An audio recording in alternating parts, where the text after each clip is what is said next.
Tenemos contacto a esta hora de la tarde con el médico y exalcalde de la ciudad de Neiva, Rodrigo Lara Sánchez. Doctor Rodrigo, buenas tardes. Muy buenas tardes, doctor Juan Carlos. Un saludo muy especial para usted y para todos los oyentes.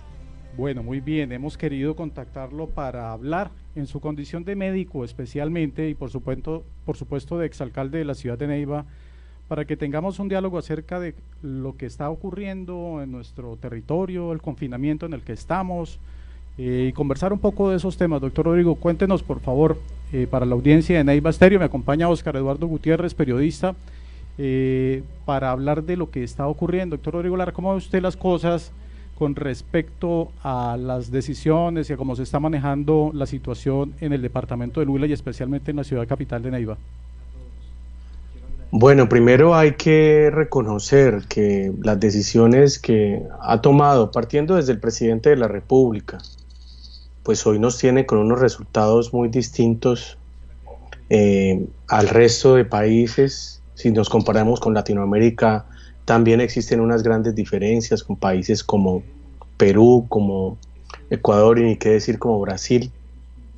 Y el resultado que tenemos hoy, independiente de las dudas que podamos tener con respecto al número de pruebas que se están realizando, pues es un resultado bueno, muy bueno, de verdad. Hay que reconocer que desde comienzos de marzo, que se dieron los primeros casos en el país, hasta hoy, especialmente en el Huila, que fue, creo que el primero fue el 6 de marzo, hasta el día de hoy, pues nos ha permitido ver que todas estas medidas que se han tomado del confinamiento, pues hoy nos muestran unos hospitales, unos centros de salud con la capacidad de poder atender.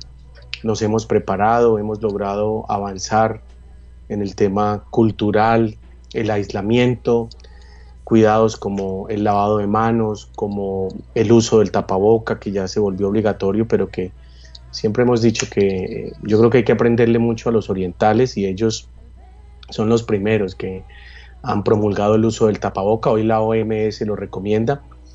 Así que ha sido un manejo, en general ha sido acertado, porque tenemos unos buenos resultados hasta el momento. Se logró hacer lo que se quería, correr la curva, disminuir ese número de infectados desbordado, que era lo que se planteaba en un comienzo, lo que ocurrió en Italia, lo que ocurrió en España sin estar preparado. Y este tiempo pues ha servido para prepararnos, para demostrar que vamos a iniciar una nueva etapa ya más organizada, pero ante todo para madurar en la responsabilidad de cada uno, porque acá cada uno es responsable de no solamente de su propia salud, sino también de la salud de los demás. Y en ese sentido, pues todas las disposiciones que han sido tomadas, que no son fáciles, que nadie estaba preparado, que nadie se imaginó, que ningún gobernante pensó que le fuera a tocar vivir una situación tan compleja, tan difícil, pues han sido más los aciertos que los posibles desaciertos que se han tomado, y que hoy en día muestran unas cifras de verdad que son dignas de mostrar, que nos da la tranquilidad de que se han hecho bien las cosas.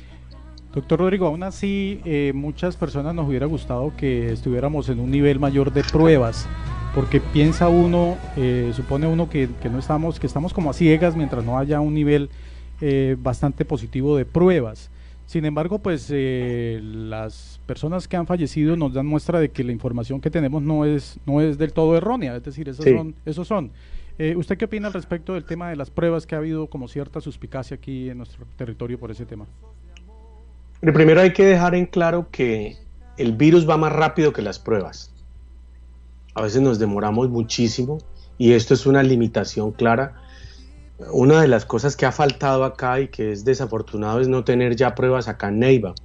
Hace unos días anunciaron, varios días, que llevan a estar, que íbamos a tener pruebas en Neiva, y aún no tenemos todavía esa capacidad acá en Neiva de poder hacer pruebas. ¿Por qué es importante las pruebas? Porque las pruebas nos permiten actuar de una manera rápida, tratando de limitar la propagación de la enfermedad, haciendo mapas de riesgo, conociendo, por ejemplo, en Neiva o en el departamento del Huila, por comunas o por municipios, dónde está, en qué sector específicamente. Podemos diagramar todo esto, hacer unos mapas que nos permitan atender precisamente esta emergencia epidemiológica y por eso es importante hacer las pruebas, y más ahora que vamos a pasar a una etapa digamos, de actividad de ciertos sectores, como el sector de la construcción, como lo es el sector de la manufactura, en donde se requiere tener unas cifras exactas para ver cómo está resultando esto, y no finalmente ver en 15 días un resultado aterrador por colapso de los sistemas de salud. Pero hay algo que no se puede esconder, y usted lo ha dicho muy bien, doctor Juan Carlos, y son los muertos. Los muertos y los enfermos graves no se pueden esconder. Yo conozco muy bien el sistema de salud y me he dado cuenta, los hospitales están en un 30, un 40%, o sea, todos están preparados, esperando, porque obviamente los pacientes que se operaban normalmente, los pacientes que se atendían por diferentes enfermedades, pues están confinados, pacientes crónicos, porque la consulta externa no se está dando. Entonces esto demuestra que estamos atentos, pero que no llegó ese gran volumen de pacientes que nos hiciera ver una enfermedad desbordada, o los muertos, como ha ocurrido en Guayaquil, en Ecuador, que demuestran una mala atención de esta pandemia. Y nosotros acá tenemos una realidad en el departamento del Huila, en Neiva y en el país, pudiéramos decirlo así, muy distinta, que es gracias a todas estas acciones que se han tomado desde la Presidencia de la República, el Ministerio, con aciertos y con desaciertos, porque aquí no se trata de decir que si no se han equivocado, se han cometido errores, ha faltado en algunos aspectos, pero hay que reconocer que este trabajo se ve precisamente reflejado en las cifras, se ve reflejado en la curva, que no es que no haya nuevos casos, no es que no sigan, porque van a seguir habiendo casos. Es lo primero que tenemos que entender todos. El virus llegó, está acá presente, va a seguir replicándose, vamos a tener muchísimos más casos. Por eso es importante entonces realizar estas pruebas para tener exactitud e ir poco a poco reiniciando. Mira, le doy un ejemplo. En las ciudades de China, donde no fue tan caótico el tema de la pandemia, como lo fue Wuhan, que fue severísimo, donde se originó el brote, pero digamos otras ciudades, en Shanghái, en Pekín, en Xi'an, por ejemplo, donde he tenido comunicación también, y duraron un mes exactamente confinados. Ellos se confinaron aproximadamente del 23 de enero al 23, 25 de febrero, En marzo ya reiniciaron actividades en fábricas y en abril, a finales de marzo, ya iniciaron muchos colegios, obviamente con ciertas condiciones, con ciertas reglas claras que hay que tener en cuenta para poder afrontar este tema. Pero yo lo digo porque esto demuestra que sí se puede, que si viene, que si hay un día después, que si viene ese día después no es el que vamos a salir todos como locos, si hay un regreso, si hay un retorno, y tenemos que entender que este virus llegó para quedarse, pero que tenemos que también aprender a convivir con él, a cuidarnos. Correcto. Por eso las disposiciones de prolongar el confinamiento hasta mayo. Correcto. Entonces hay que seguir todas estas normas, y yo estoy seguro que, como se ha venido haciendo y con la buena disciplina ciudadana, pues vamos a poder enfrentarlo como debe ser. ¿Es posible que se utilizaran laboratorios del sector privado, de esos laboratorios que toman muestras? ¿Eso no sería más efectivo de pronto más adelante? ¿Eso es viable? Pero mire, se anunció una noticia importante, y era que la alcaldía había hecho un convenio con el laboratorio de la Universidad Surcolombiana para hacer pruebas. Eso es importantísimo, y ojalá, como usted lo dice, doctor Juan Carlos, en Pitalito, en Garzón, en donde exista la capacidad técnica, porque muchos tienen equipos de PCR para hacer este tipo de pruebas, o hacerlos a través de pruebas rápidas, pudiéramos con los privados. Mire que en Medellín y en las ciudades grandes, capitales, los laboratorios grandes se han ofrecido para hacer este tipo de pruebas, y sería muy importante poder tener muchos más lugares. Es que si a usted le dicen, vea, le vale, y pongámoslo así, 20.000 pesos para saber si está o no está y cuidarse, pues usted 20, 40.000 pesos, créame que valen 7, 8 dólares, a veces muchas de estas pruebas en otros países, pues la gente lo haría porque es su vida, porque es su tranquilidad, porque es la tranquilidad de su familia, pero pues eso lo tiene que garantizar el Estado. Ahora hay algo que hay que entender, y es que en el mundo se han acaparado todos los reactivos, todas las pruebas.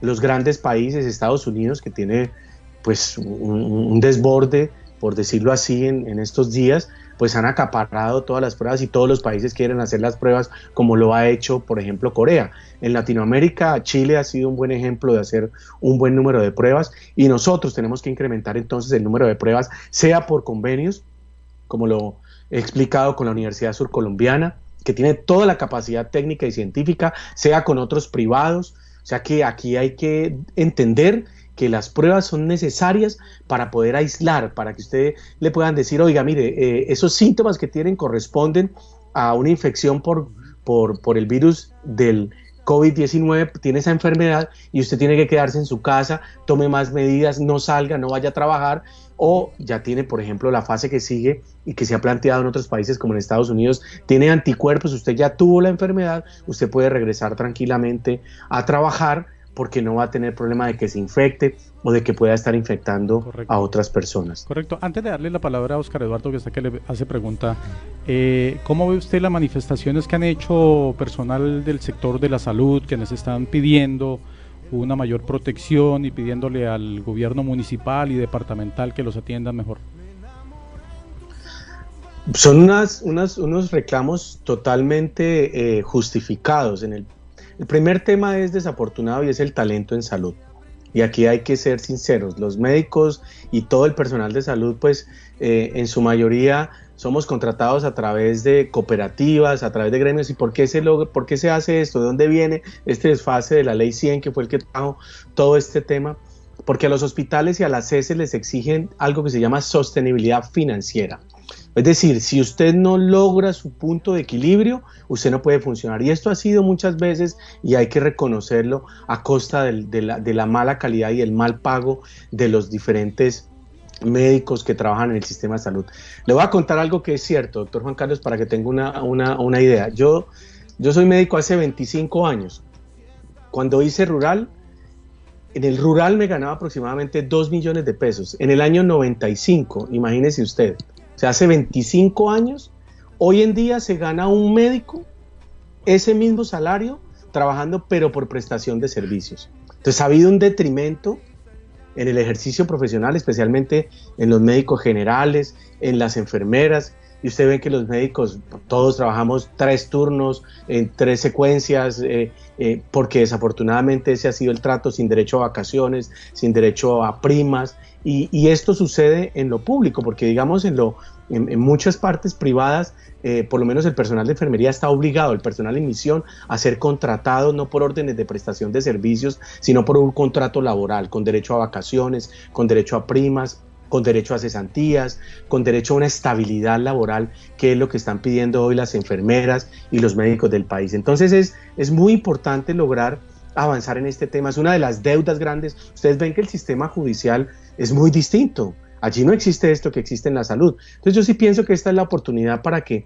el gobierno de verdad logre reformar en este tema de la salud y le apueste al talento en salud, le apueste. Hay hospitales, yo trabajé en hospitales donde fácilmente pagan cada 6 meses. O sea, el salario que le están pagando es el salario de septiembre, octubre del año pasado. Es increíble, pero esto es real y a costa del trabajador. Entonces, aquí hay unos reclamos bien merecidos. El otro tema es el que trataba usted de la seguridad. Lo mínimo que pedimos para trabajar son condiciones, porque la mayoría de lo que hemos hecho desde que empezó esto fue comprar. Entonces uno se compra una máscara, se compra las gafas, se compra, y así lo hacen las enfermeras, las terapeutas, y esto no debe ser así. Mire, se anunció que las ARL tenían que entregar, no me han entregado un par de gafas desde que empezó esto, y todos pagamos y tenemos una ARL. Entonces acá hay unos desbalances que hay que exigir a las ARL que cumplan, que entreguen todo lo necesario. Yo creo que el sistema de salud está haciendo un esfuerzo, el hospital, la S. Carmen Emilia, las clínicas en la ciudad están haciendo un esfuerzo para poder entregar, porque pasó también que un tapaboca que valía 200 pesos, entonces lo quieren vender en 4.000, y pasó de que un N95 que no valía más de 1.000 pesos, hoy en día lo vendan en 10.000, 12.000, 15.000 pesos. Entonces aquí, y no se consigue muchas veces. Entonces yo sí pienso que también ellos están enfrentados a esto, que hay que hacer un trabajo mancomunado de todos para garantizar los elementos de bioseguridad. Si usted lee la norma, un tapaboca tiene que durar unas horas, no más de 6 horas, un tapaboca normal. y aquí nos toca guardarlos y muchas veces hasta lavarlos, y esto es algo que todavía tenemos el temor porque no ha llegado la fase más importante en número de pacientes, el grueso de los pacientes no ha llegado, esa curva probablemente vaya a estar en el mes de mayo, junio, ese pico, o julio, según el comportamiento que vayamos teniendo. Entonces necesitamos abastecernos para poder suplir todas estas deficiencias, pero creo que han venido trabajando los hospitales en el departamento. He visto unos muy buenos ejemplos en el departamento donde se entregan las indumentarias completas de las personas que están atendiendo, pero a veces nos sentimos desprotegidos, y usted lo escucha en el gremio de la salud, en donde se mezquina un tapaboca, unos guantes. Yo a veces le digo a la gente, no tiene por qué andar en la calle con guantes. Es increíble porque los guantes es el mecanismo de transmisión más grande que existe. Los guantes son para atender a un paciente y desecharlos, pero no andar con los guantes todo el día. Y a veces vemos personas en los supermercados, vea, yo le digo, lávese las manos, es mejor que se lave las manos porque si no termina con los guantes tocándose. Entonces hay que garantizar en conclusión todos estos elementos de bioseguridad para el personal de salud. Son justas estas peticiones. Ese es un buen punto, o sea que lo mejor es que nos quitemos los guantes. Okay. A mí no me lo habían dicho, me han dicho póngase los guantes, yo me los voy a quitar con esto que me está diciendo. ¿Le parece bien? Vea, ¿por qué le digo esto? Antes de Oscar, qué pena, pero le quiero ser muy enfático en este tema, doctor Juan Carlos y Oscar. Mire, los guantes, y uno lo aprende cuando estudia medicina. El problema de los guantes es que le da una falsa seguridad, una falsa tranquilidad. Y los guantes no pueden reemplazar lo más importante, que es el lavado de las manos. ¿Cuál es el principal mecanismo de transmisión del virus? Definitivamente son las manos. No es porque esté muy cerca, sí, es un mecanismo directo de contacto, pero la mayoría es porque tocan algo, están donde estuvo el virus, digamos, porque tosió el paciente, porque estornudó y está pegado en el escritorio, en donde sea, en el supermercado, en donde usted quiera. Entonces, bien, usted con los guantes se protege. El virus no se mete por las manos, no entra por las manos, pero usted con las manos lo que hace es tocarse la cara, lo que hace es sonarse, lo que hace es tocarse el pelo y llega muy fácil a la cara. Entonces hay que dejar los guantes únicamente para el personal de salud. Y en la calle, pues más bien tenga una gel, eso sí es importante, doctor Juan Carlos, cambie los guantes por la gel. Y acuérdese que cada vez que usted sale de su casa, está en contacto con el virus. Usted va al supermercado, está en contacto con el virus. Usted va a una clínica, está en contacto con el virus. Usted va a donde quiera ir, a una consulta, y de aquí en adelante, no es solamente en este mes, de aquí en adelante recuerde que sus manos son la puerta de entrada para la mayoría de las bacterias. Correcto. Entonces, después de que usted sale de su casa, no puede tocarse la cara, no se toque la cara, o si se la va a tocar, primero lávese las manos, y ahí sí definitivamente puede tocarse, porque esta es la principal puerta de entrada del virus. Bueno, Oscar. Doctor Rodrigo, hablaba usted del pico más alto, y precisamente eso es lo que varios oyentes en redes sociales y varias personas nos preguntan: ¿cuándo y cómo va a ser? ¿Y cómo ve usted, de acuerdo a su experiencia, al Huila? Es decir, ¿cómo nos estamos preparando y a qué se le debe invertir en este propósito, digamos, para esto que digamos puede llegar, algunos dicen, según los pronósticos, en junio, en julio? Bueno, hay algo importante que quiero contarles a todos, y es que la Universidad de los Andes hizo un estudio bastante interesante con respecto al pico de la curva, ¿ya? Entonces, este pico era supuestamente por estos días, mediados, terminando abril, más o menos era el pico máximo en Colombia si no se hubieran tomado las disposiciones que se tomaron. Por ejemplo, Madrid, en España, al mes del primer caso, tenía 14.000 infectados y 1.800 muertos. Madrid, en España. Entonces hubiéramos tenido hoy en día en Colombia 40.000 casos, 50.000 casos y un número elevado de muertos. Entonces esto lo que hizo fue desplazarse. Se ha corrido, por eso no hay que bajar la guardia, porque a veces se relaja la gente. No, estamos en el momento más crítico y depende de todos, depende absolutamente de todos de ser responsable. Mire, si a usted le diagnostican el virus, la mayoría de las personas, el 80% no muestran síntomas, o sea, cualquiera lo puede tener. Entonces hay que mantener el aislamiento. Esto no es una época para hacer visitas, esto no es una época para rumbas, como han mostrado por televisión, esto no es una época para salir a ver qué veo. Quedémonos en la casa, aceptemos estas medidas de confinamiento y todo va a funcionar bien. Y la curva se ha desplazado. Entonces se observa que el pico probablemente en este estudio de los Andes vaya a ser sobre junio o julio, posiblemente. Es el pico, o sea, el máximo número de personas que van a estar infectadas. ¿Qué tantas personas? Pues hay unos cálculos. Para esta época, en un cálculo que hizo el doctor Rosselli de la Universidad Javeriana, decía que tenían que haber como 30.000 infectados, ¿ya? 30.000 o 40.000, yéndonos bien. Yo recuerdo muy bien estas cifras, pues afortunadamente tenemos un número cercano a 4.000, hoy hay 170 casos más, creo, o sea que nos ha ido muy bien, pero esto hay que entender que lo que hemos hecho es correrlo. Si salimos todos ahora, es como si no hubiéramos hecho nada. Por eso tiene que ser progresivo y mantener siempre esas normas de aislamiento, no estar a menos de, yo digo que son 2 metros mínimo entre una persona y otra, mantener un tapabocas siempre que salgamos de la casa, lavarnos las manos, llevar un protector, un gel antibacterial para que necesitemos después de recibir billetes. Es sencillo, todas las normas que se han explicado muy bien. Entonces yo pienso que lo hemos hecho bien, pero que vamos a tener ese pico. ¿Y cómo se está preparando el departamento? Mire, el hospital, por ejemplo, está habilitando todo el área externa para poder atender en caso de que lleguen los pacientes, poder aislar, poder tener zonas de atención como si fuera un hospital de guerra. Se ha adaptado, está muy bien determinado en dónde están los pacientes con COVID, dónde se atienden los otros pacientes, porque siguen llegando pacientes obviamente con infartos, con infecciones respiratorias de otro tipo, pacientes con apendicitis, con otras afecciones que tienen que llegar al hospital y requerir. Entonces está muy bien separado, las clínicas, Medilab, Ciruros, todas las clínicas en Cosalud, todas muy bien organizadas para poder atender, y yo creo que pues están hoy en día tomando las medidas de comprar ventiladores. Ahora, no hay que cometer un error, y quiero serle claro con algo: no se trata de salir a montar unidades de cuidado intensivo donde no exista la capacidad, y aquí lo quiero decir porque los alcaldes lo pueden hacer. Un alcalde podrá decir: yo quiero aquí en mi municipio montar la primera unidad de cuidado intensivo, y una unidad de cuidado intensivo no es solamente un monitor, una cama, un ventilador. Una unidad de cuidado intensivo es un equipo preparado, un médico, una fisioterapeuta, un equipo de enfermeros, de enfermeras, para poder atender precisamente un paciente crítico. Entonces no es salir a correr a comprar elementos sin tener la capacidad humana, el talento para poder poner a funcionar esto. Entonces aquí hay que ser muy delicados en el manejo de los recursos para enfocarnos de verdad en poder tener la capacidad. Aquí la Torre Materno están haciendo unas adecuaciones, tenían que hacer una inversión adicional de 1.000 millones, lo pueden hacer los gobernadores y los alcaldes, claro que lo pueden hacer. En el CAIMI, que tiene una parte ya terminada, que tiene camas, que tiene equipos, que tiene monitores, se pueden habilitar también para atender pacientes con menor complejidad. Entonces, pero son decisiones que tienen que tomar los alcaldes. Neiva Estéreo Noticias.